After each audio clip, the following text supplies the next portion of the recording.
15 مليون ايضا سوري. يا سادة المرحوم حسن الحمادي 200 مليون ليره سوري.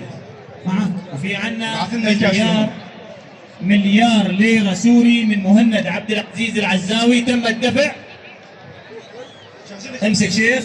في عندنا احمد الجراح من الجلاء 50,000 دولار بعهدة يا رب دخيلك بعهدة السيد المحافظ.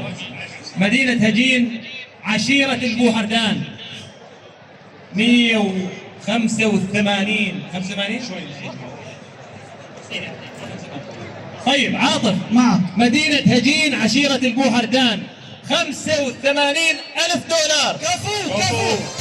بس بدي اقول تبرع يا جماعه، بدي اقول زائد تبرع. 700 مليون تم تسليمه للمحافظ.